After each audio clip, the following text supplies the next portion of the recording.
My intention is for you to have your heart not changed, but touched. And I hope that someone who hears this really needs to hear it. Because Connor's story is one that is very strong and powerful.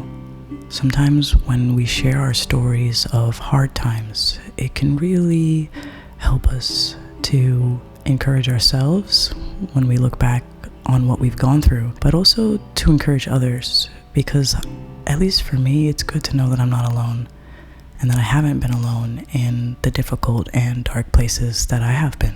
So wherever life's journey finds you today, I do hope that you can open your heart and listen to what Connor Lamb has to say. You know, at UGA, I used to be the pinnacle of a Christian. I used to be the professional Christian. I used to be the representative of a Christian on UGA's campus, and used to be praised for that. And then in a matter of weeks, days, really, I went from being the pinnacle of what a Christian is, of who Christian is, to being told by many Christian leaders and by many Christian institutions as a whole that I could no longer be a Christ follower. Welcome to Loving Kindness Every Day, where you will hear everyday language such as 4-letter, 5-letter, or words that your mother might call profanity. Please be advised. In the interest of time, I will say that you being the pinnacle of a Christian role model. Yeah. That's what it seems like, right? At UGA, to then, did you say 2 days, 48 hours? It was a very specific amount of time, not a very long time. Boom, everything changes. Like, right? So can you talk to me about that? What happened? Yeah. Like, I'm here for that. Oh, Tell me what happened. yeah. So I think just to kind of describe the kind of Christian climate at UGA, I very much grew up. I'm from East Cobb, Roswell, Georgia. Very much grew up in a Christian bubble. Went to a private school, Methodist private school. Went to a mega Baptist church. Was very involved in both of those things. Worked at Chick-fil-A. So pretty much everything that I did was Christian. And so going into college, a lot of people think that like, oh my God, like it's going to be a huge culture shock and whatnot. And that's true for a lot of people. But in reality, when I went to UGA, I immediately plugged myself right back into the Christian culture there. And there is a very real Christian bubble that exists on the campus of the University of Georgia as well. There are dozens of campus ministries.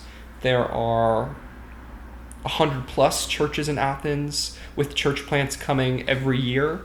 Like there's a plant that's coming from Hillsong and from Elevation that are both starting up this year. And so in reality, Athens is very much a booming city, especially when it comes to Christian culture. Wow. And so when I started going to UGA, the main places that I inserted myself in were a ministry on campus called Wesley. It's a Methodist ministry. It's probably the largest on-campus ministry that they have there. I was not super involved in my later years, but we'll kind of get there a little bit later. But in the beginning of college, that was somewhere that I really identified with. And then I became a brother at a fraternity called Beta Upsilon Chi, which stands for Brothers Under Christ. BYX, or Bucks, as you more call it. And it's been around for almost 20 years on the campus. And when I first started in the fraternity, it wasn't that big. But over time, and over the time that I was in it for the couple of years, it ended up growing to about 150 members, which really was one of the largest fraternities on campus. Oh, wow. We ended up acquiring a house on Millage Avenue, which is like the fraternity row. That was 14,000 square feet. It was actually technically the largest fraternity house at UGA, excuse me. And although there's another fraternity that argues that they're 100 square foot more than we are, but it's not true. But yeah, so in reality, the fraternity very much grew in size. Was a very large fraternity. It was very Christian. There are a lot of fraternities that call themselves Christian, but they really aren't. But this fraternity you sign a covenant when you first join. And basically the first one is talking about not drinking alcohol when you're under 21 and not abusing alcohol when you're over 21. So it's a dry fraternity. There's no alcohol at any events that we have. There's no alcohol involved allowed in our house. And there are very strict rules on alcohol. So when it comes to the rest of the fraternities at UGA, that already sets us apart. And then the other one is the idea of fleeing from sexual immorality. But most of the guys in the chapter and in BYX as a whole interpret that as not having premarital sex. And so when I joined the fraternity, that's kind of how I interpreted that as well. And so already that just kind of sets it apart as a very different fraternity than the rest at UGA. And I will say it was an incredibly Christian, Christ-centered organization. There was definitely a lot of fun there, but we had a lot of worship nights. There was a lot of Christian transformation that kind of happened through there. And I ended up, was a leader in a lot of aspects. I was in charge of the house and lived in the house my junior year and senior year. But I also was our pledge chaplain. So every fraternity has a pledgeship at UGA. It's 6 weeks long. And the pledge chaplain at our fraternity is basically the guy who was in charge of the Christian aspect of pledgeship and really the spiritual growth of our pledges.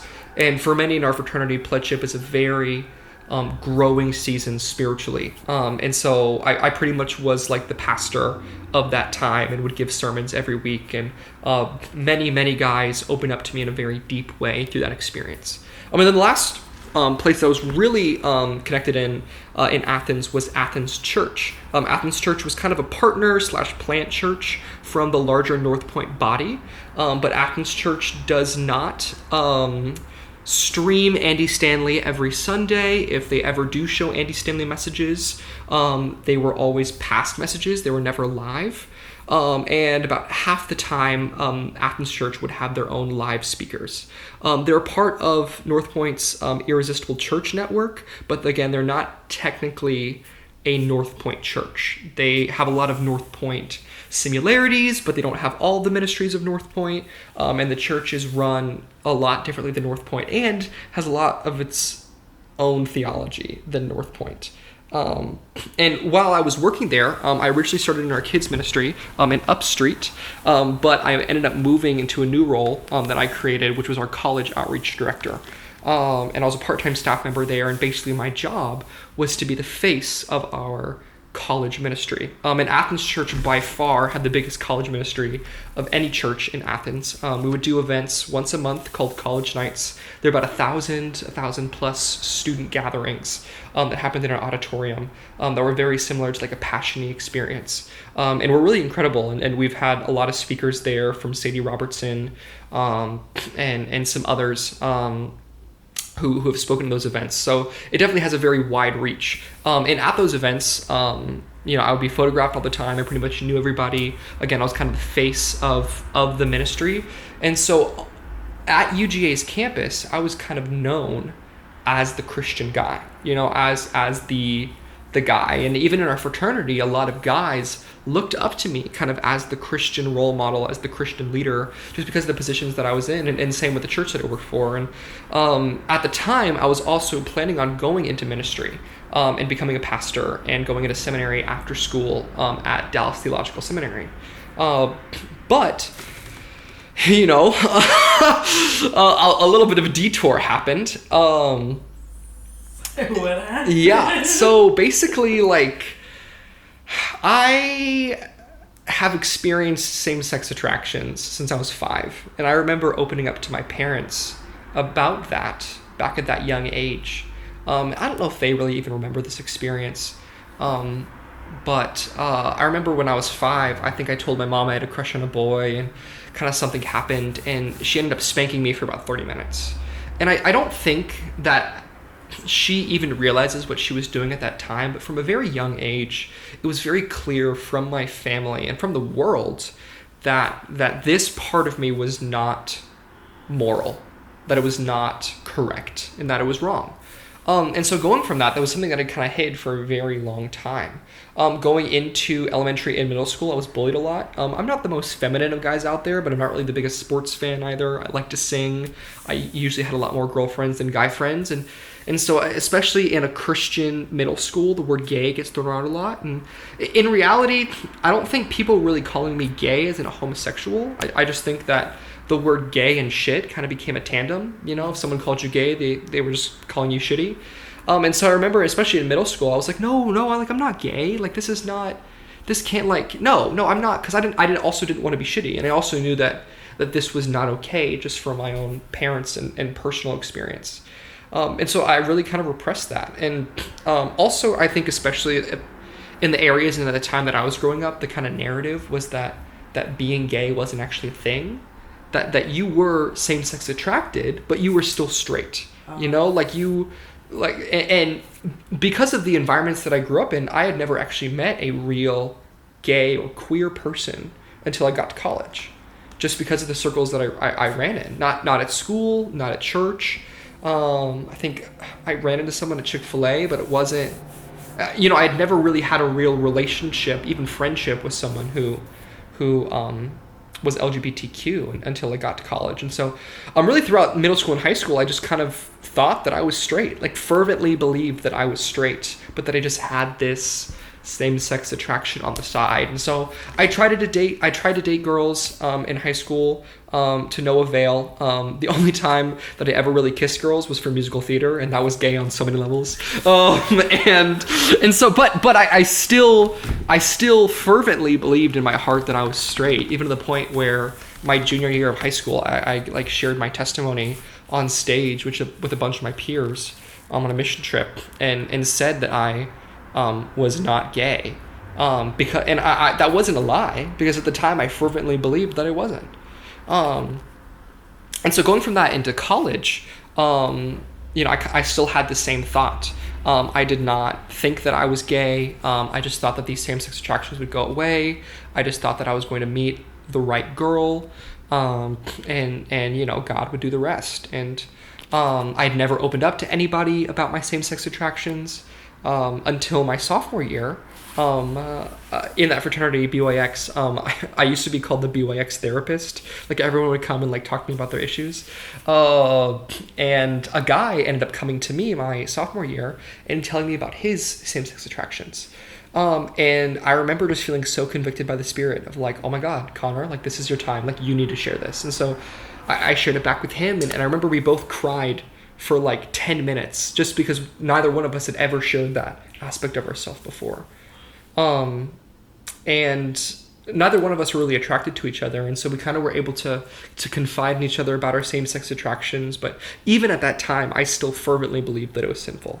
And fervently believed that was not something that I could participate in. But at the same time, around the same time as when I started on staff at Athens Church, and one of the really blessings that came from being on staff was that they were very encouraging of getting into counseling.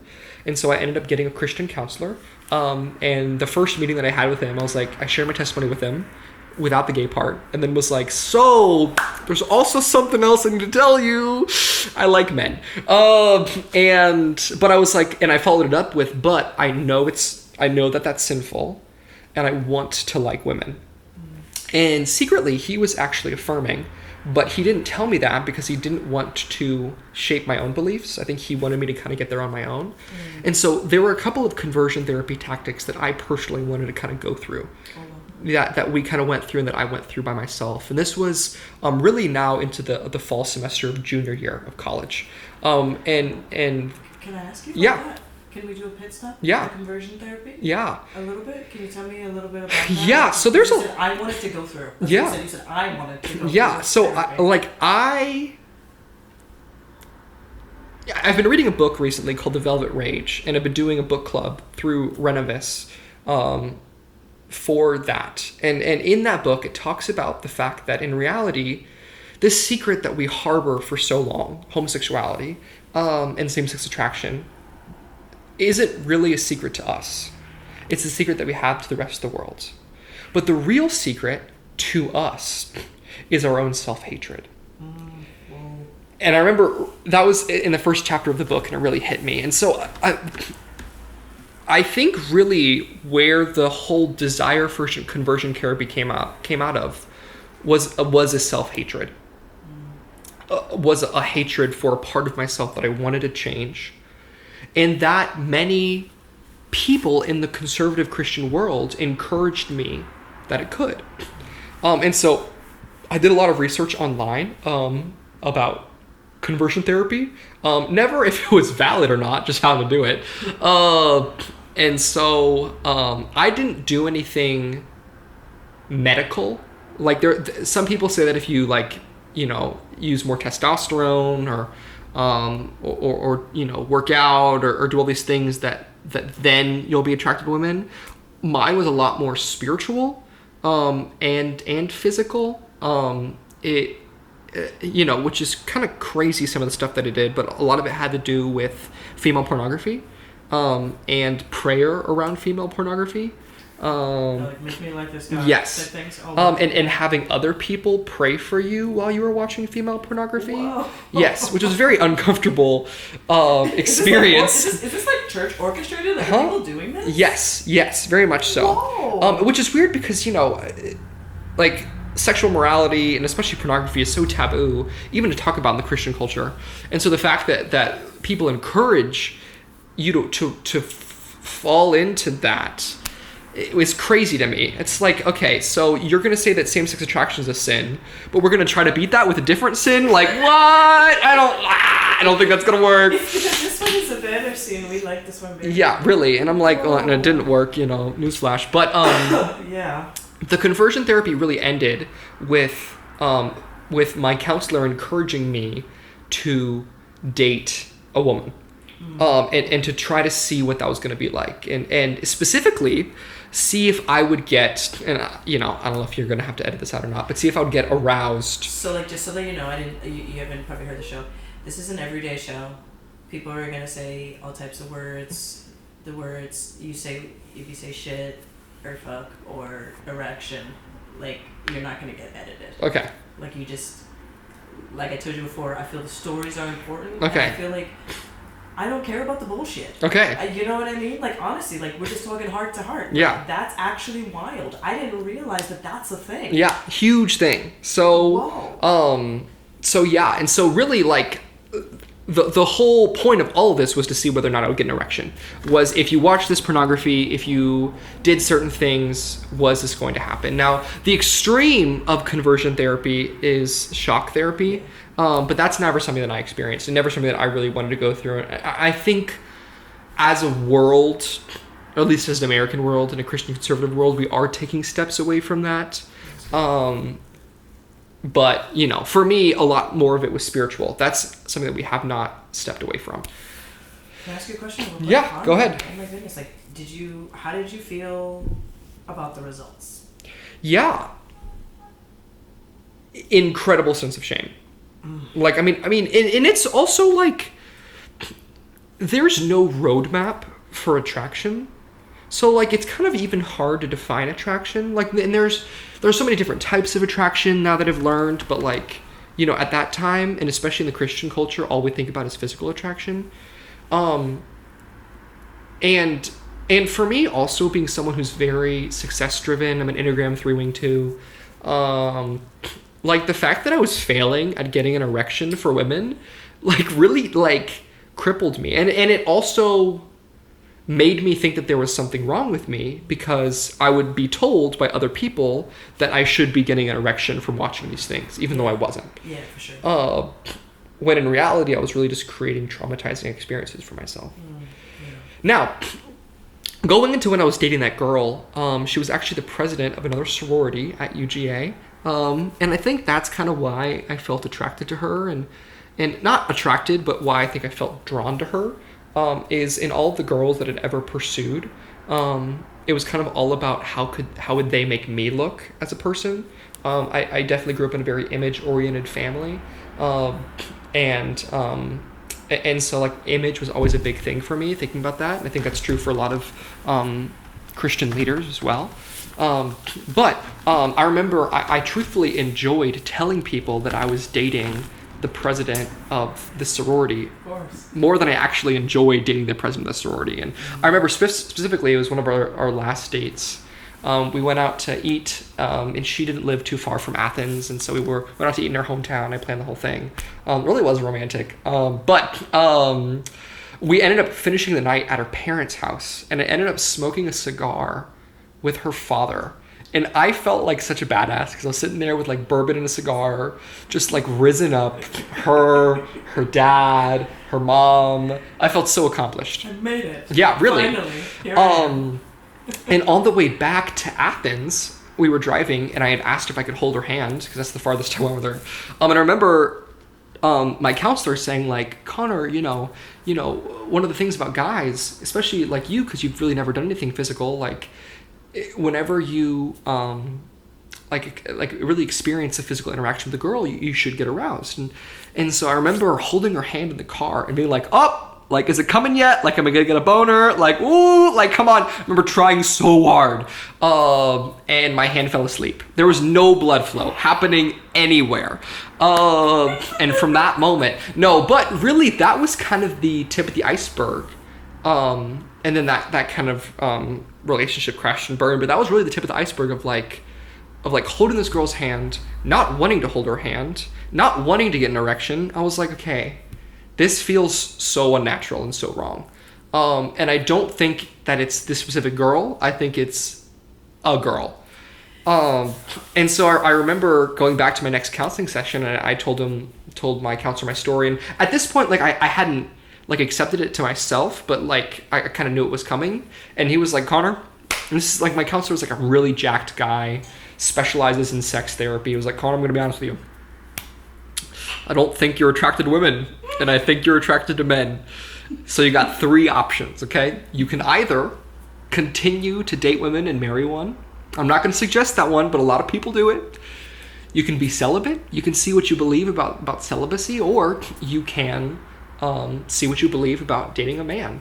And I remember him just even saying those words, dating a man, because that was so negative in my head and like so guarded off. Like, police tape, dating a man, no, like that's somewhere that you cannot go. And him saying that, and I was like, oh my God, what do I believe about that? Because in reality, for my entire life up to that point, I had only ever thought what other people had thought, or thought what other people had told me. I had never really thought about the issue for myself. And so this was in December and January of my junior year. It is really when I kind of going down the spiral of like, oh my God, like I don't even know what I believe about homosexuality. I've just always been told that it was sinful, and I grew up in a family that believed it was sinful, and that just believed that it was morally wrong.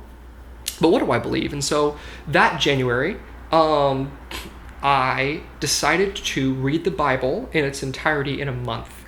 Yeah, crazy. It's called the Shred Plan. Did nothing else except for reading. Yeah, lliterally. It's like 2.5 hours a day, a lot of listening.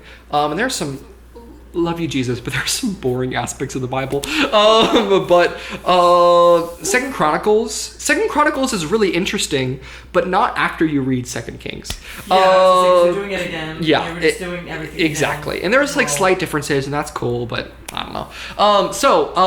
And the whole purpose of me doing that was at this time I was debating going into ministry, but a large part of it was the fact, okay, I actually don't have any idea what I believe about homosexuality or about sex in general. And I also have never read the Bible in its entirety before. So I think this is important. So over the course of that time, I underlined, highlighted anything that mentioned sex, sexuality, marriage, relationships, and anything in the Bible that I was like, whoa, that's something crazy. Or like, whoa, like that's really different than what I used to be taught. And over the course of that semester, the spring semester of my junior year, a lot of pivotal beliefs that I had within Christianity started to topple. And really there were things that I grew up that I used to believe were sinful started toppling as well. So the first one was not homosexuality. I was getting some examples. Yeah, the here, first man. one was actually whether or not you could date someone who was Christian. I grew up in a very Southern Baptist church that very much taught that it was sinful for you to date someone who was a non-believer. Right, of course, yeah. first off, there's nowhere in the Bible that says that. And really rarely in the Bible does it ever talk about, I mean, it never talks about dating, but rarely does it really even talk about relationships before marriage in general. But specifically, there's a chapter and verse in Matthew, the book of Matthew, where Jesus talks about how if you are married to someone who is a non-believer, but you are a believer, they will actually be saved. Now, there's a lot of deep theological interpretation and meaning to what that could mean, but in reality, Jesus just acknowledged that it was okay for you to be married to someone who was an unbeliever, which is very different than anything that I had ever heard growing up. Yeah, me too, for sure. And really that didn't click until I was living in the fraternity house at the time, and a guy who lived right across the hall from me, he ended up attending and serving at another popular Baptist church in Athens. And he was a small group leader, a middle school small group leader. And he had also been recently pursuing a woman who was not a believer. She was open to Christianity, but she was not a believer. And that was something that he was wrestling with, was, can I continue to pursue her even though she's not a believer? And he ended up going to the middle school pastor at that church, the Baptist church that he served at, and just asked his opinion, just because he wanted some counsel and wisdom. And the pastor ended up telling him, like, no, you can't, like, that's sinful, like, that's crazy, da-da-da-da. And the next day ended up calling him and saying, hey, because you've been pursuing this girl who's not a Christian, I don't want you to be a small group leader anymore because you're not being a good Christian. Whoa. And basically said that you can come back as a small group leader if you never talk to her again. And he knocked on my door and he came into my room and he was like, Connor, like, I want your opinion on this because I really respect you as a Christian, as a Christian leader. And I was like, bro, I'm going to say this. There's nothing in the Bible that talks about dating and nothing in the Bible that says it's sinful. You can make an argument that it's unwise, but even then, that's just using theology and not really using biblical principles. So that's bullshit. Like, I literally said that. I was like, that is absolute bullshit. And the fact that he is judging you in that way is really un-Christ-like. And in that moment, something clicked in me of, oh my God, there was a biblical value, put that in air quotes, there was a moral biblical value that was instilled in me at a young age that was wrong. That I don't believe anymore. And that was the first hurdle that I had to jump over to really start unpacking what was my real theological belief in Jesus and in the Bible. The next one was whether or not women could be leaders and pastors in a church, and specifically if women could teach. Now, granted, there are a variety of verses in the Bible that talk about women not being able to preach. There are a variety of verses in the Bible of saying that women can preach, specifically by Jesus. And so that was the next hurdle of I used to fervently believe that women could not be pastors. Then I was like, that's bullshit. And I think that women can be pastors. And even at the church that I worked at, the one that was kind of connected to North Point, we have never, and I think still never, have had a real female communicator on stage just by themselves. Wow. And they will swear up and down that it's not because of gender or whatever else, but the truth is in the action. Yeah. And there are many people, women specifically, on staff at that church who think that the higher up leaders are not being respectful of women and believing that women can be leaders in that way. Women can also not be elders of that church and a variety of other things. And so, but at the same time, I remember having people tell me this or saying like, oh, women can't preach, women can't teach this church, whatever else. And at the same time, my boss at that church was a woman. And very specifically, the Bible says that women cannot have authority over a man. Yeah. And I'm like, girl, this woman could fire me. And I think that's okay. And I would argue that she has more authority over me than a preacher ever would on a Sunday. So right now, y'all are being hypocrites. And I remember thinking that in my head and continuing to unpack. And by the end of that semester, so this was around May, I really had came to a theological place that I did not think homosexuality and homosexual relationships, at least in the way that I wanted to practice, in a monogamous, healthy, sexually healthy way, was I did not believe that was sinful. However, and there were a lot of things that pushed me to that. Andy Stanley gave a message at a Drive conference, basically where he was saying that the modern church needs to accept the fact that there are actually gay people and not just straight people with a sin problem, and said the specific line that gay Christians have more faith than he does, which was a huge deal, huge impact on my faith. But regardless of the fact that theologically I thought homosexuality wasn't sinful, I still could not go over the hurdle of me being gay, of accepting that yet, just because of all the trauma that word specifically had in my life, of the bullying and things like that. And I really wasn't ready to accept it either. And so between the month of May and June of, this was 2022, in my fraternity house, I was pretty much alone in the house at the time because everyone else had gone off and I was working at the church over the summer. Every night I would light a candle in my room, turn off the lights, play some worship music, or just be in silence and just pray to God, saying, God, convict me of this if I need to be convicted, or show me the way if this is how you want me to live my life. And every night, over and over, I would pray this, and I would hear things, and I would pray this, and I would read things, and I would pray this, and I would pray this. And it kind of ended with me taking a trip to Dallas Theological Seminary out in Texas. A lot of very popular mega church pastors go to DTS. It's not a Baptist seminary, but it's pretty Baptist. Very conservative seminary. And I had done research online about their theological views, and I had known that they believed that marriage was between a man and a woman, but I didn't think that there was going to be anywhere that there was going to be a problem with me being a homosexual or with a homosexual relationship. And yet I wasn't in a place to accept that yet, but I was just thinking, like, future, if this was ever something I wanted to explore, is this something I can? And I remember going out to Texas and being in a room with one of the admissions officers, and he was like, oh, also, like, there is something that you need to sign before you can get accepted. It's our human sexuality statement. And basically in that statement, it said that you couldn't be acting homosexual. And I remember reading that being like, man, if I go to this school, I'm never going to come out of the closet. And I'm never going to experience or even open up this side of myself that I've kept hidden for so long. After that, I was hanging out with a buddy in Dallas. I was staying with him. He was one of my buddies from high school. And I knew that he was same-sex attracted. He didn't know that, but I had actually found gay pornography on his computer in high school, and I never mentioned it to him, but I had known that it was something that he struggled with. And he went to a different school in Georgia, and was in a fraternity, and so I just wanted to see where he was at with it. And so I just, a very simple question, just asked him, hey man, like, what do you, like, are there any gay guys in your fraternity? Just like kind of going fishing. He was like, what? Like, are you kidding me? Like, no, we would never let a gay guy in our fraternity.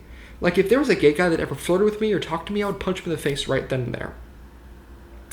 And I remember being in that car, because we were in a car at the time, and hearing how hateful his words were, and knowing that he hated himself. And that's where this hate came from. Wow. And I remember being in that car, and Jesus really telling me, Connor, I don't hate you. I don't hate you in the way that you hate yourself. And you need to realize that. And so a couple of days later, I was back in Athens praying again. It was June 16th. And hello. Hang on a second. Gotta love Atlanta. That I will have to edit. Okay, wow. Alright, we just speak peace over them in Jesus' name. Okay, you're just peaceful. We're gonna be peaceful. It's alright. Okay. I think we're good. Goodness gracious. Little horn break. But I was back in Athens in June and praying again at night. And I just felt the Spirit come over me and say, Connor, this is who you are. I gotta put my hands on him. What is happening? Are you actually okay? Oh, it's like somebody in an Uber or something. They That's have a really crazy. nice car. It's like pretty colored too. Hang on, I have to go outside and be nice. What's happening? For real though? Are you okay? Yes. Is it blue? Like, are you actually okay? Alright, we're just gonna. Alright, they need peace. They need peace. That's crazy. Peace to you, sir or ma'am. or non-gendered person. Okay, we're going? Oh, Oh, we're going? We're leaving. Okay. We're gonna have a peaceful night, whatever it is. that's Oh. crazy. Whoa, oh, wait, why is it on the circle? Oh no.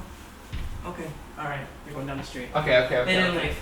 Whoa. That's crazy. wild. That was like one of the longest horns I've ever heard in my life. Like, goodness gracious. And it's Atlanta, people don't usually use their horn here. No, You're like, wait, what's happening? that's crazy. Okay, so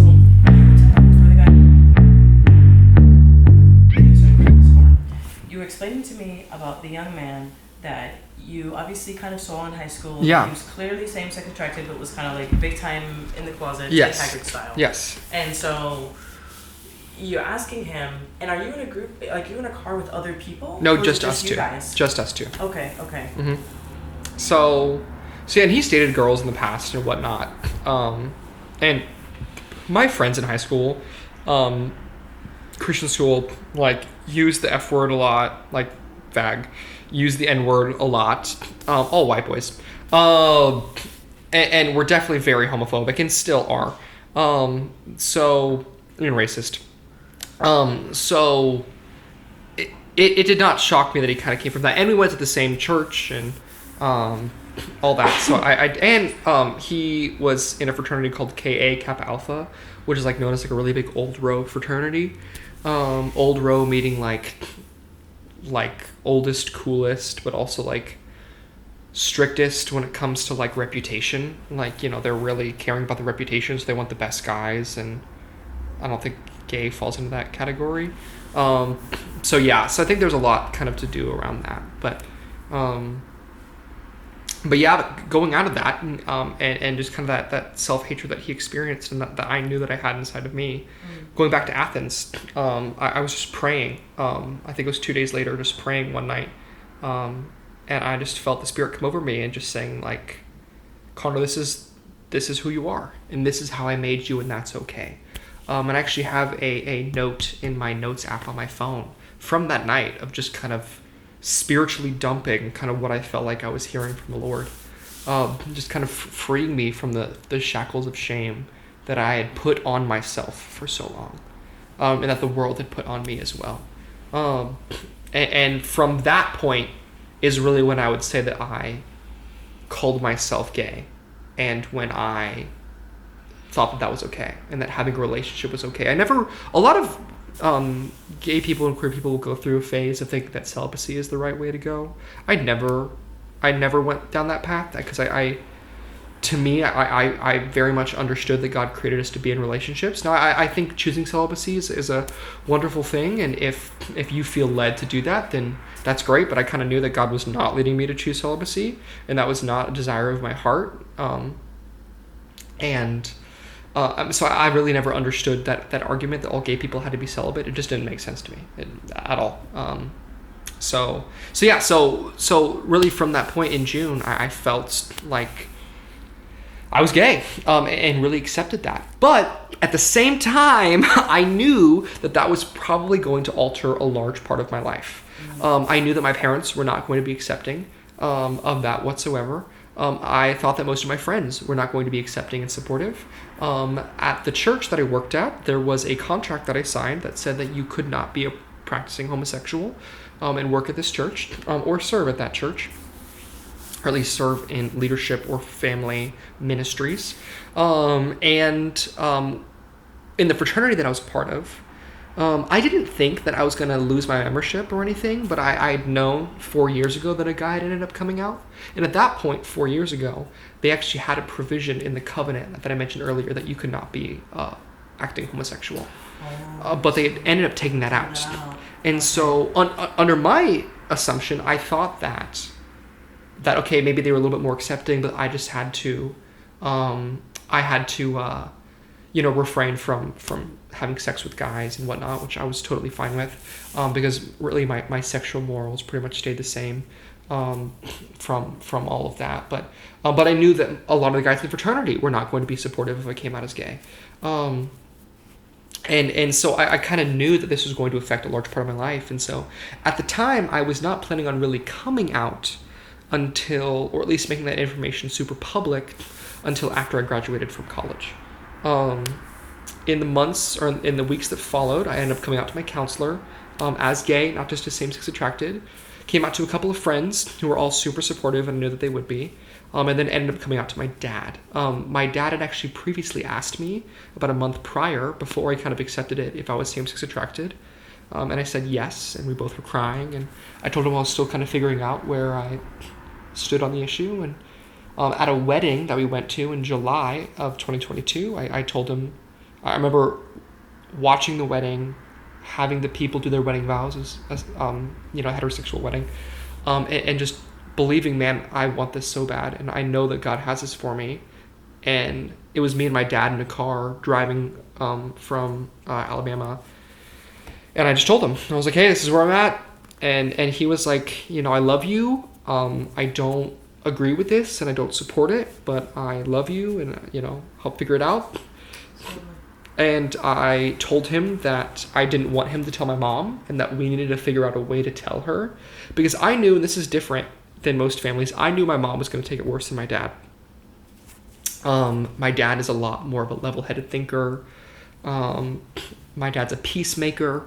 And me and my dad had already talked about it. I knew my mom was going to take it a lot harder and a lot more emotional than my dad was.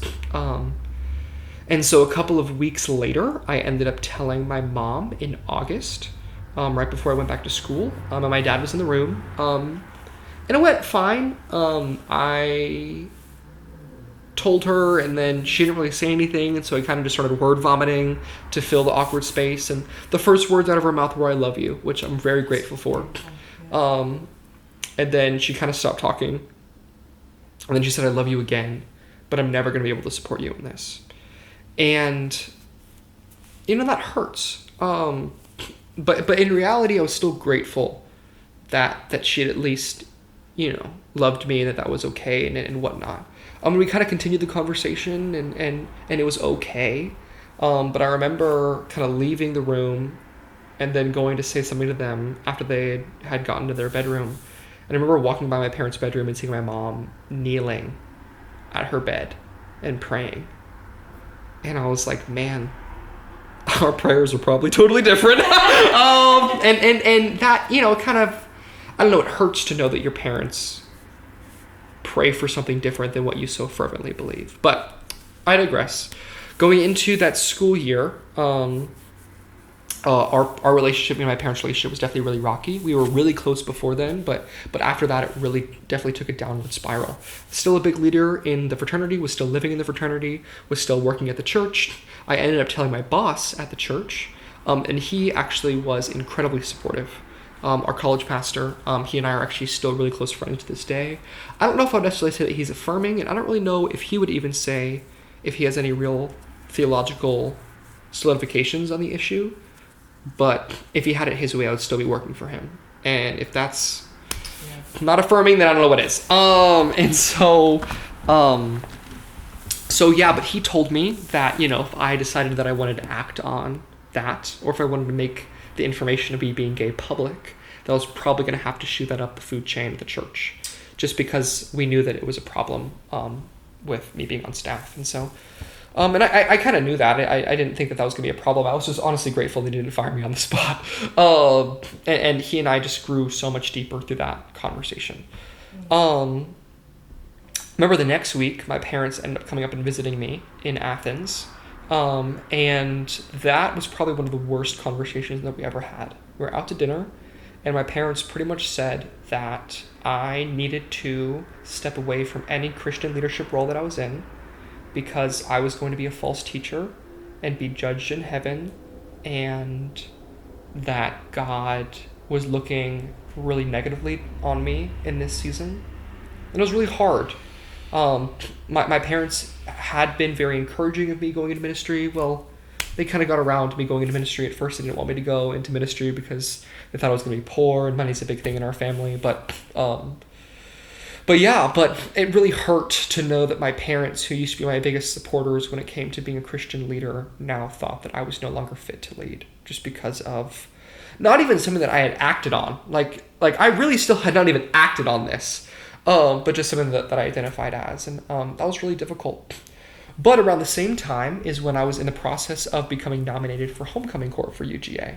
And there's 5 people, 5 guys, 5 girls on homecoming court. It's a really big deal. And it was a dream of mine ever since really middle school. My sister was on homecoming court and ended up winning homecoming queen of her high school in high school. And the high school that I went to did not have homecoming court. But it was always kind of a dream of mine to be on one. Then I remember going to UGA my freshman year and seeing the people on the court and being like, that's going to be me one day. And it's a really long, very competitive process to get on the court. And I remember praying the night before I found out that I made it on, praying to God, saying, God, like, honestly, this is probably not at all to do with you. Like, you know, this is like, there's probably going to be no praise to you.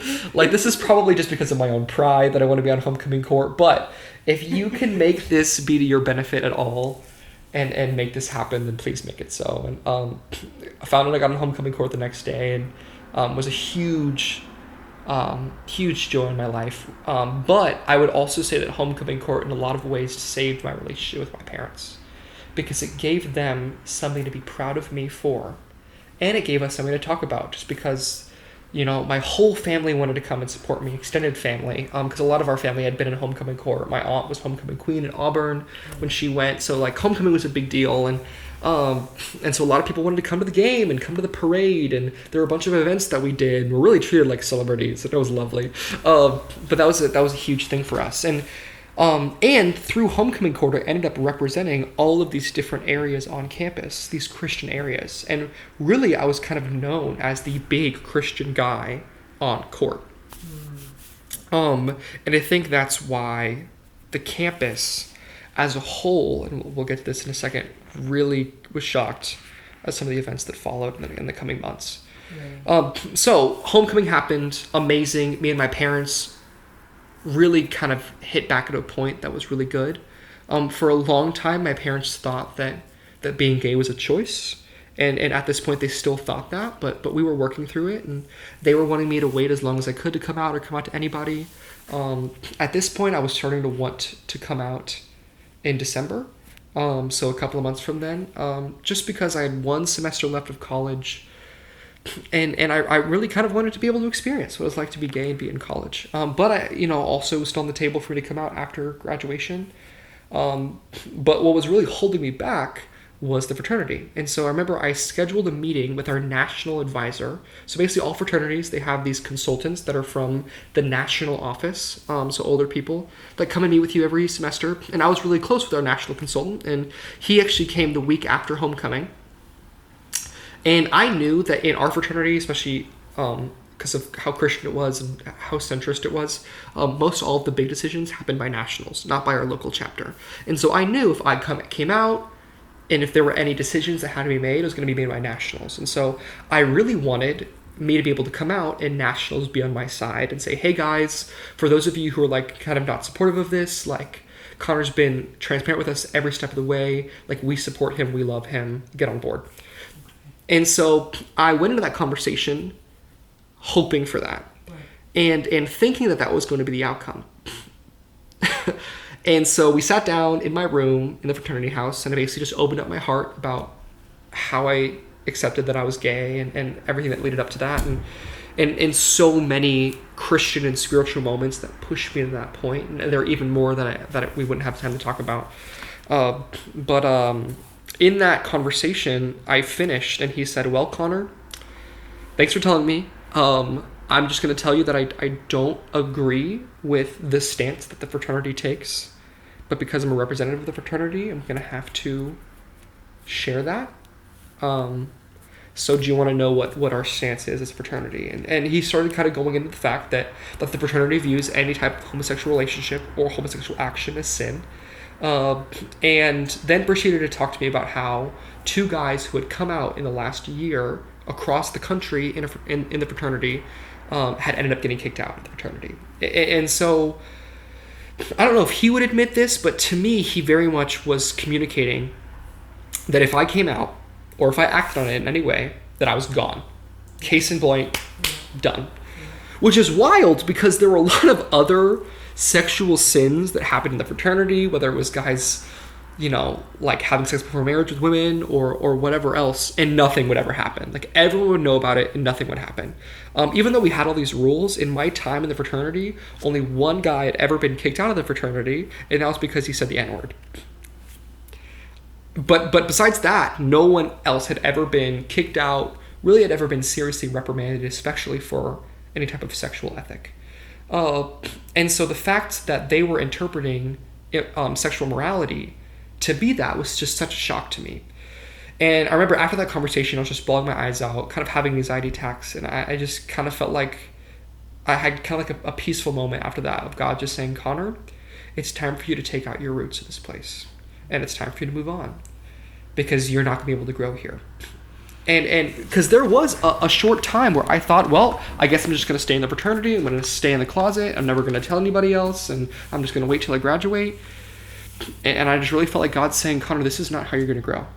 This is not your place anymore. And even though you've grown so much here, this is not it. And so it was a Tuesday. And by Wednesday, I knew that my time in the fraternity and my time in the church were going to be coming to an end very quickly. And so, and I also knew that housing was going to be a real issue. Because I was living in the fraternity at the time, I knew if I had gotten kicked out that I would be immediately kicked out of the house as well. That's a scary thought. And I knew if that I left the fraternity that I was going to have to move as well. And so I was in talks with some people on campus, specifically in UGA's Student Care and Outreach program. And I'd met with them that Friday and basically was like, hey, this is my situation. And the girl there literally was so amazing. She was like, Connor, I want you to know, like, you technically fall into the category of risked homelessness as a student. And I remember her saying that, and me being a very privileged white man started bawling just because I just never thought, like, I like, she was telling me this, and I was like, I need you to stop. And I need to have a moment. And I just started bawling and crying because I'd never thought that was a category that I was ever going to fall into. But she said, you fall into this category, and we actually have money, scholarship money, that we would love to give you to support you through this. So we want you to know that if something happens, that we will pay for whatever, for however long. And if your parents don't support you, because I didn't know what my parents were going to do at the time either, that we got you. And even though that conversation happened on a Tuesday, by that Friday, the university had offered to pay for a hotel for however long I needed to. And another close personal friend had offered a room for me to stay at in the spring semester because they were studying abroad. And literally within days, like, I remember like praying to God and hearing this from God. Like, God just told me, Connor, like, I told you I'm going to get you through this, and I told you this is the right decision. You just worry about yourself. I'm going to put everything else together. And so community fell in line. My physical situation fell in line. And if that's not a clear sign from God that says, continue to do this, please, I don't know what else will. And so from there, I started pondering how I wanted to make the information public. It's not like being gay is like a huge part of my identity. It's who I am. But in reality, on the list of things that make Connor Lamb, it's like down there. And so I didn't really ever feel like I needed to do an Instagram post or anything like that and make a big deal about it. But I knew that it was going to cause a stir amongst a lot of people in my life. And I didn't want to have 500 different conversations about me being gay and coming out. And I didn't want rumorville to start of like, oh my God, Connor's gay now. He's, out there having sex with everybody and all this different stuff. Which, like, I'm glad they think that I have that much pull. But yeah, and so I just started praying about how I want this big public. So that next week, I met with one of the members of our leadership team at Athens Church, which is kind of like the core 5-6 people that run the church, and basically told him the situation. And he was like, well, Connor, you know what we believe, so what do you want to do about this? And I basically extended kind of an offer of, hey, I will leave peacefully if I can do it at this certain time, and kind of offered some kind of parameters around me leaving. We had a theological conversation. That was that, and ended up telling my boss a little bit later. He actually didn't know the situation, and I remember meeting with him and saying, hey, like, going to be coming out in December, and that's when I'm going to be finishing up in staff. And we both started crying, and he was really upset that this was having to happen, but he kind of understood where I was coming from and also understood where his church was coming from. And we started planning out how that was going to look. And then I started planning out how I wanted to look for the fraternity. And so I met with the president of the fraternity, ended up meeting with the national president of the fraternity, just to talk about what I wanted that to look like. And I proposed that I was going to make a speech at our last chapter in December and move out that night into a hotel, and that I would be granted early alumni status. It was a very common thing for guys to be granted, and that I was still going to get to go on our spring formal, which guys who get early alumni status get. Our local president was very much on board, but our national president was not, and basically was like, nope, like, you're actually going to have to pay to get out of the house. You're not going to be able to do any of this stuff. You're not going to be able to call yourself an alumni, and you're not actually going to be able to tell anybody that you're gay. And I remember being like, when we were on Zoom at the time, I was like, so, let's talk. If I don't tell anybody that I'm gay, and people just find out, it's going to look a lot worse on you. Because if anybody is as prominent of a member of this fraternity next to the president, it's me. And he was like, you're right. You can tell people, but you just can't mention you're gay. And I was like, I'm just saying. So wait, you can tell people you're gay, but don't mention you're gay? No, I can tell people that I'm leaving the fraternity, but I just couldn't mention why. And I was like, I'm just going to tell you. This is going to look a lot worse on you than it will on me. And so finally he came around to the idea of me being able to give a speech that I wrote, but that it had to be proofread by them. And you know what? At that point, I was like, that's fine. Some of my closest friends in the fraternity still didn't know. And I still didn't really know how to tell them. There probably were only like 2 guys in the fraternity who knew at this point. But at this point, I started working on a speech and working on preparations for me leaving the house, for me moving out, and for what I wanted to say in the speech. Flash forward, I ended up coming out to some of my closest friends in the fraternity that it was kind of in our small group we called the cell group. 2 of them had actually recently just been elected as officers, and one of them ended up deciding to step down from officership because of the whole situation. And he ended up giving a speech in November about why he was stepping down. And he was like, there's something that's about to happen, y'all, and you don't know it yet, and I can't tell you what's going to happen, but when you know, you're going to understand why I'm stepping down. And he was alluding to me coming out. Because he was upset by the way you were being treated. Mm-hmm. Wow. Yeah, which was really felt supported by him. I know. Like a lovely friend. A really great friend. Wow. And they were incredibly supportive. Really, most of my friends were. And started making preparations for this and whatnot. And so I set the date, December 4th. That was the last day. My last day at the church was going to be December 11th. The leadership team came back and said that they actually wanted me gone earlier because they didn't want to be known as a church who let someone stay on staff for being gay. But I told them, I'm just going to say this, like, if y'all fire me now, or if I leave now, then it's going to reflect a lot more badly on you versus the fraternity. And I'm going to have to move out of my fraternity a lot sooner because I'm going to have to tell everyone sooner, and this is just not going to be a good situation for any of us. So they agreed that December 11th was the right call. But yeah, so I kind of orchestrated all that, and then just was left with a speech. And God really came to me, and the 5 things that I really wanted to say in that speech were the situation that I was having to leave because I was gay, that it was really hard, but that I still loved Jesus with all of my heart, and that I still loved the guys in the room, and that none of that was going to change. Those were kind of the 5 things that I wanted to cover. And I kind of made the speech funny and whatnot. And so the week came.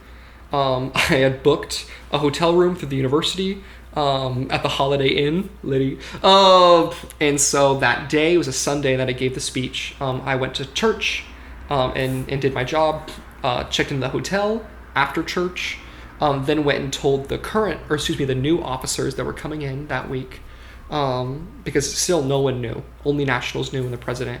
And then later that night, told the entire fraternity in that speech. And I was so nervous, so anxious, but I ended up getting a standing ovation from everyone in the chapter. And I ended up telling everyone, hey, I'm going to be up in my room packing up my things. If y'all want to come say anything to me or give me a hug or whatever else. And after chapter, about 40 guys ended up lining up throughout the house just to hug me or cry with me or tell me how much I mattered to them or tell me how much I'd impacted their life. And it really was an incredible moment for me, and I felt incredibly loved. And then that night moved into the hotel and spent the rest of that semester in the hotel and moved into another place the next semester. And then told everyone at Athens Church, specifically the people that I worked with, that I was having to leave. And they were all really upset as well. And I would say at Athens Church, about 50% of the staff probably is affirming and 50% of the staff isn't. And I would make the same claim for the church, or for the fraternity that I was in. I would say about 50% of the guys were affirming, and about 50% of the guys, really 25% of the guys probably weren't affirming, but really didn't really know what they believed. And then about 25% were very adamantly against homosexuality. And from that moment of me coming out to the fraternity, that was kind of when I was like my coming out time. From that moment, it spread across campus like a wildfire. I got texts and calls from anybody and everybody who wanted to meet with me and get together with me and talk about what happened, get my perspective. Professors knew about it because they had heard about it from their students. Ministries all heard about it across campus. It was crazy. It caused such a buzz on campus. There ended up being an investigation that was opened against the fraternity that I didn't even open for discrimination, and the fraternity was threatening a lawsuit for religious discrimination back on the university, and it was a whole, and I just kind of got caught in the middle of this, and it was crazy. It really was, because for me, I wasn't even trying to make a platform or a stance on this. I was just trying to live my life, but it was really hard. And it was a really crazy season. But at the same time, because of how widely it spread, I ended up becoming a big leader on campus as the guy who kind of juggled both his sexualities and his Christianity. About 20 guys in the fraternity post me coming out ended up coming out to me in their own way, whether that was about their gender identity or their sexuality or their bisexuality or whatever else. And I was able to counsel them through that and kind of just tell them like, hey, I'm here for you, and you can talk to me about this, and I won't have any shame. And a lot of people who I really impacted, and also a lot of circles on campus, very dark circles, that Jesus had no interaction with, that I was praised in and welcomed in with full open arms. And so really the impact that I was able to have on a lot of people's lives was just...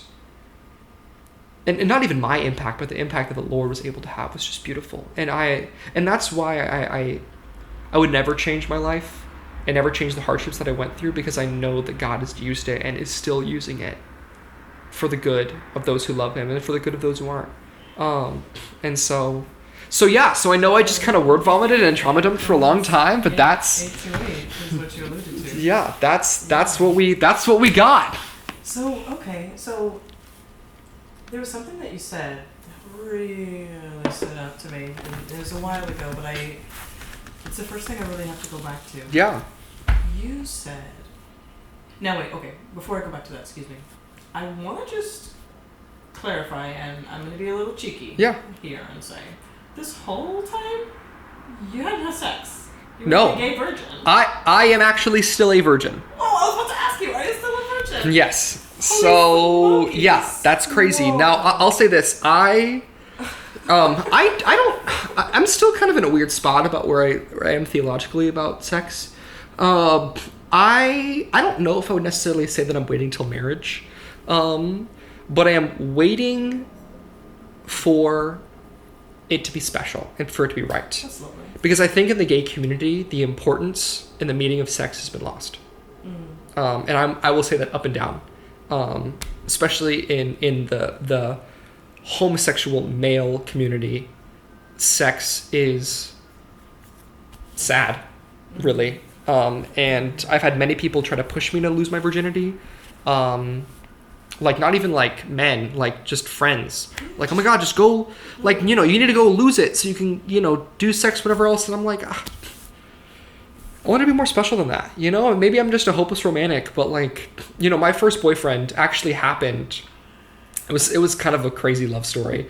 Happened during all of the craziness. So I had a crush on him for the longest time. He was actually the mascot of UGA, Hairy Dog. But we ended up meeting, or he met me at Athens Church. I don't even remember meeting him for the first time, which is terrible.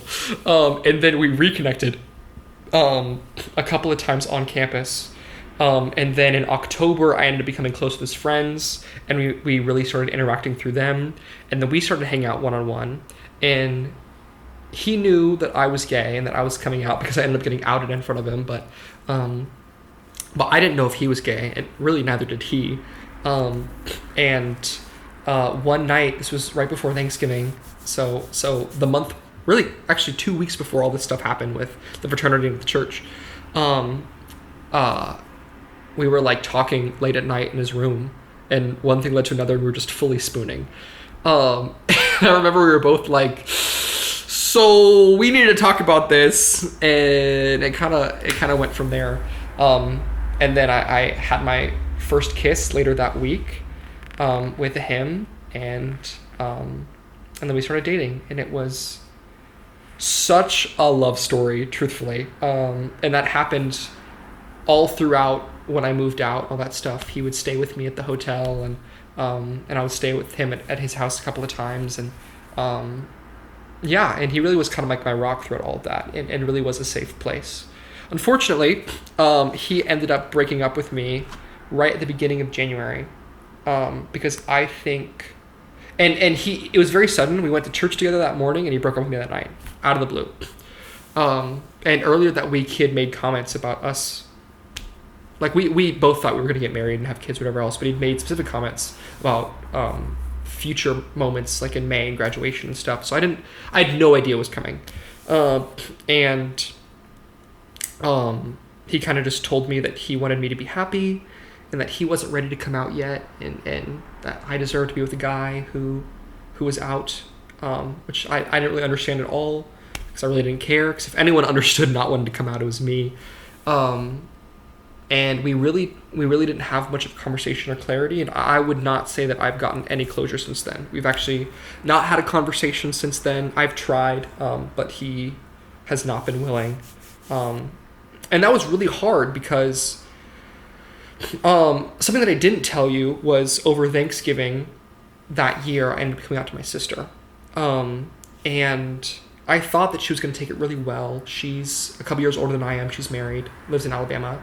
And she had previously asked me a couple years before if I was gay, and I said no, but she was like, if you ever do come out, like, I'm gonna love you, I'm gonna support you, and the rest of our family might not. But so I assumed if out of anyone in our family, she was gonna be for me. And I came out to her, and it went fine. She kind of seemed shocked. We did it on a walk. Our family's really into walks. And then we finished our walk, and 2 hours later, she asked me to go outside and like talk again. And she was like, Connor, I just want you to know that I'm never gonna be able to support you, and that I think that this relationship that you're doing, and I think relationships in the future could be perceived as you being a groomer. What? And Why? I think that you calling yourself gay is the same thing as calling yourself a pedophile. Oh my. And hearing that from my sister, of like basically being called a pedophile, was really hard. And it kind of cemented the rejection that I really had felt from my family. And from that, I had also felt an immense amount of rejection from the church that I was a part of. And there were even moments where pastors of the church or staff members of the church told me that I couldn't be a Christian, or told me that I was going down the wrong path, or that I was going to get AIDS, die, and go to hell, or that I couldn't, like all these different things.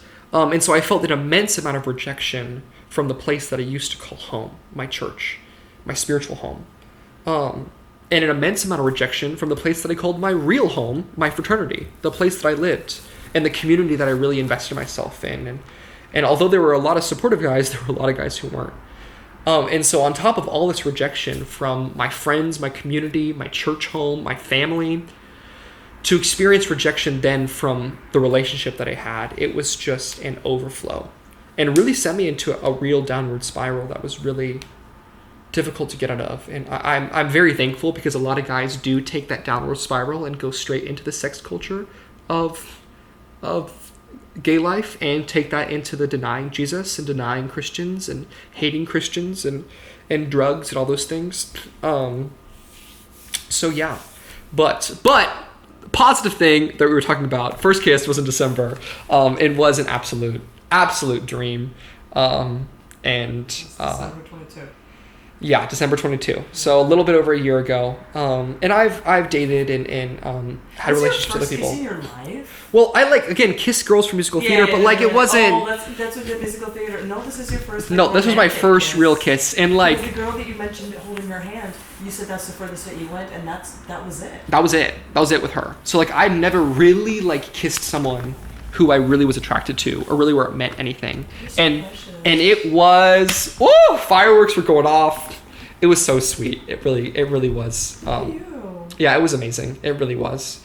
And that's what I want sex to be too. You know, I want sex to mean just as much, if not actually a lot more, than my first kiss. You know, and I would prefer to have sex with one person for the rest of my life. Oh my God.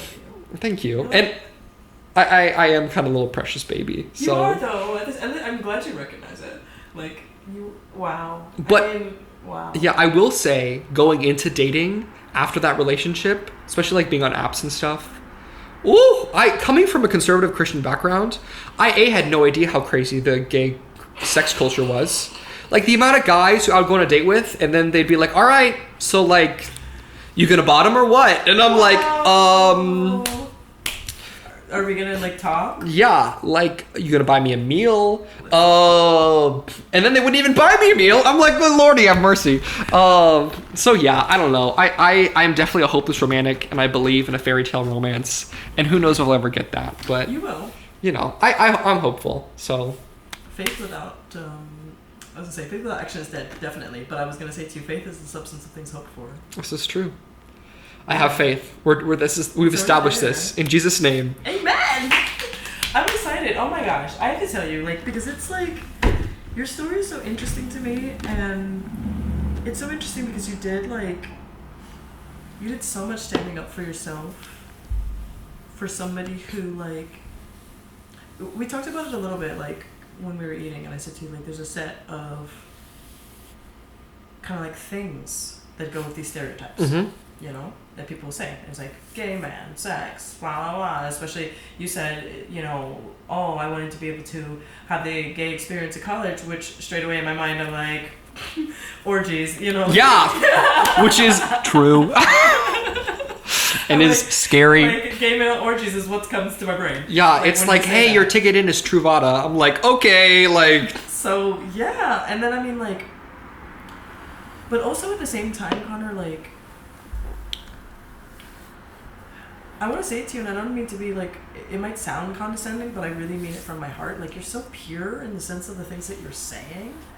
You were talking to me about shame and about feeling shame from pornography, right? And you mentioned, it really resonated with me because it reminded me of trying to be straight myself and actually having sex and feeling that shame.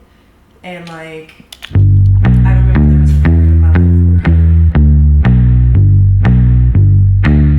This is Connor's story, not mine. So I have to stop it there, and I can't play you guys any more of that conversation, at least for right now. For right now, I'm just going to ask you that if it felt interesting to you, then stay tuned and hear the end, which is actually the beginning. And what I think is maybe the most powerful things that Connor had to say, which happened literally just moments after I asked for his, approval to record this and use it for a podcast, as I do. And then this is what he said. And he opened his heart. And if you'll let him maybe this time touch yours, I think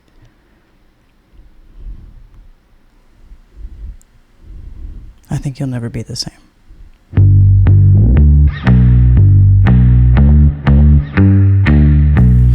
I think as we dive into my story, especially over the past 2 years, but over the last 22 years that I've lived on this planet, the last year and a half have really been tough. But I'll also say, and I was really convicted of this a couple of weeks ago in church that over the last like month or so, God has just answered pretty much all of my prayers in full. Whoa. Truthfully, yeah. That's great. Jeez. And like all the prayers that I've had for the last like 8 months, now like, am I still praying for a boyfriend? Yeah. Has that one been answered? No, but that's okay. Like, you know what? Well, I can be patient on that one, but strong Christian community, strong male presence, male friendships in my life has been one that I've been praying for. I'm just feeling like I have a future, and feeling like I have faith. Just all these things have really been coming together the last couple of weeks. And so I guess starting off, I just want to say, before we kind of get into the trauma of it all and maybe some of the critiques of the Jesus world and the Christian world, that God is good, that he is a good God. And that really, that I'm so grateful for all of the crap that I've been through and all the experiences that I've had, just because it's made me see how good of a God he is. And I think I was really convicted of that this last week, of just like, man, like he's good. He's good. What makes you say that? Like, what makes you say that in such a way where I ask you, do you have anything to say? And you're like, yeah, I have a conviction. God's good. Yeah. He's doing great. Like, why? Like, what makes you say that? I think one of the things that I've really been wrestling with over the last year and last couple of months, that I think everyone wrestles with to a degree, but specifically I think I was kind of forced to be put in the situation, was answering the question, why am I a Jesus follower? Or why am I a believer? Because I used to be, at UGA, I used to be the pinnacle of a Christian. I used to be the professional Christian. I used to be the representative of a Christian on UGA's campus, and used to be praised for that.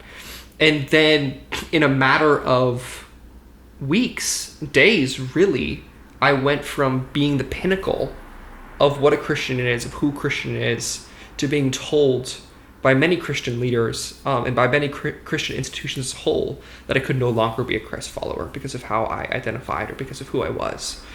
And, when people repeatedly tell you that you cannot be something that you wholeheartedly identify with, you really wrestle with that.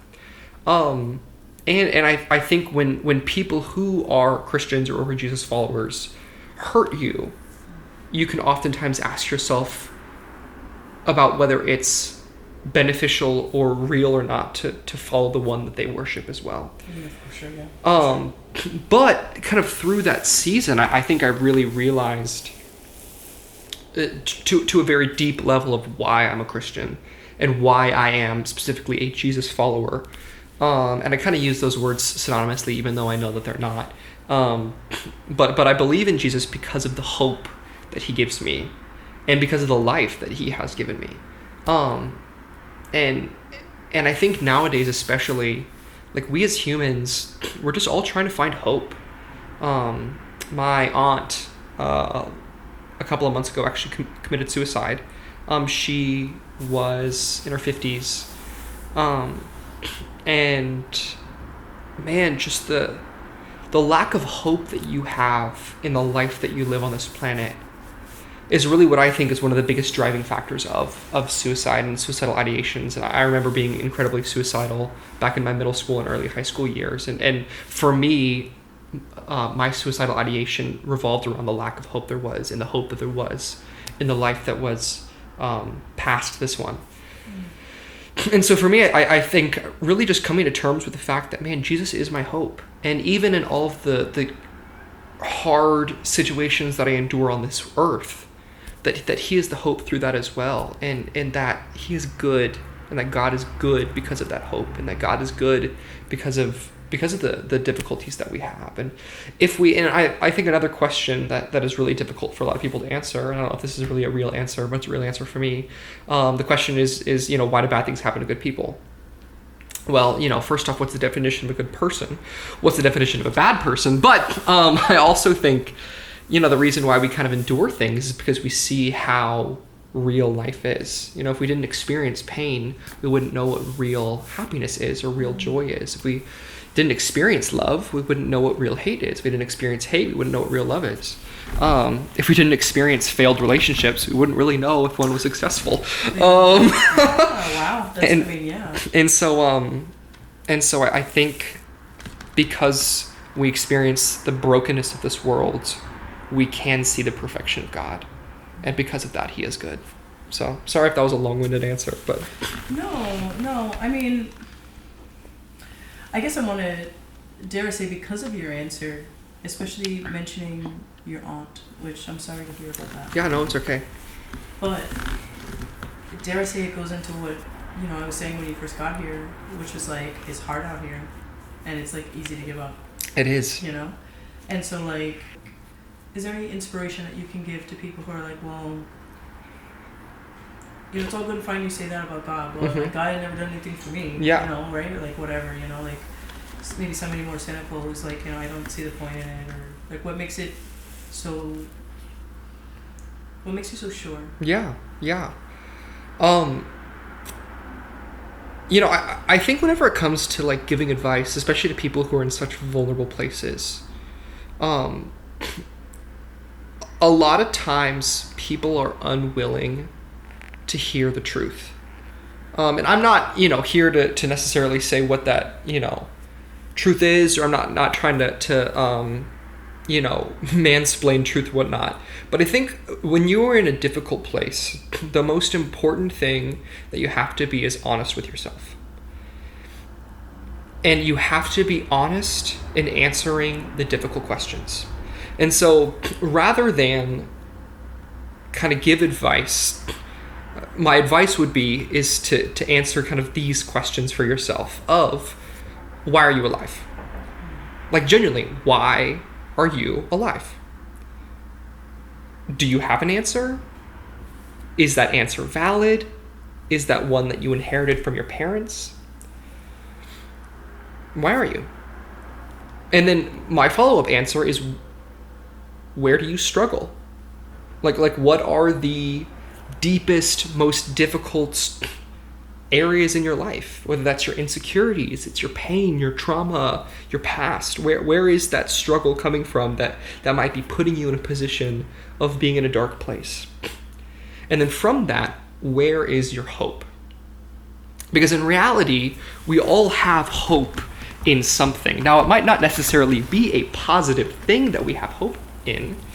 But I know for me, when I was in such a dark place, and this was really before I even understood who Christ was and what all that meant for me, I really put my hope in the idea that my pain was going to go away after I died and after I killed myself. And my aunt was kind of in the same place.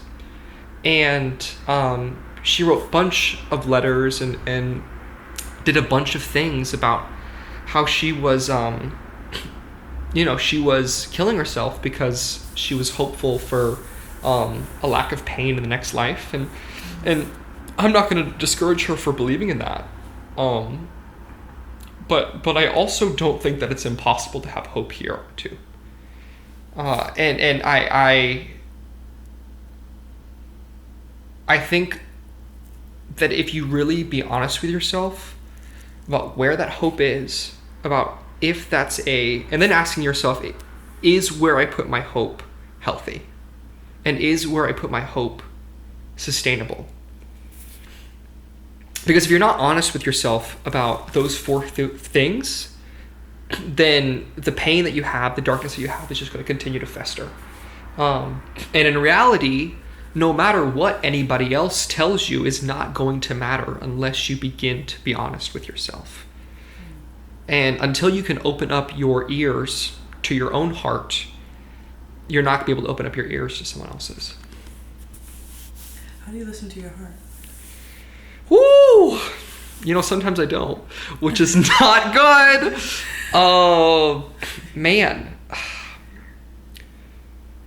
So one of my favorite things to do, and whether this is just listening to my own heart, whether this is trying to hear God, is, I don't know if you've like ever experienced like a sensory deprivation tank before, or do you know what that is?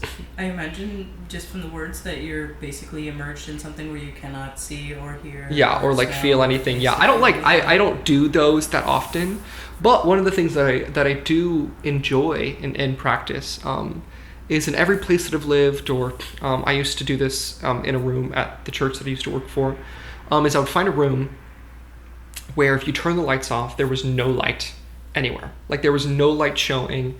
Sometimes I would tape up stuff, or try to like block light, and try to make it as also silent as possible, where you literally cannot see your hand in front of your face. Then that it's that dark, and the only sound that you can really hear is your heartbeat.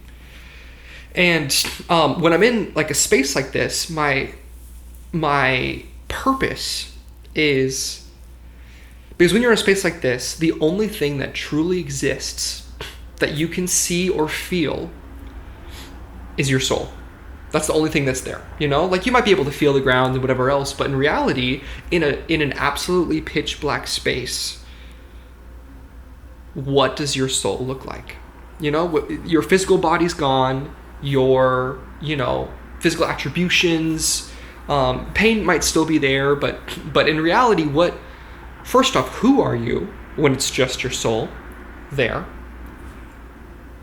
How can you listen to yourself when it's just your soul? And then how can you listen to God or to the spiritual world or to, you know, however you want to connect with the divine? But for me, that's probably one of the biggest ways.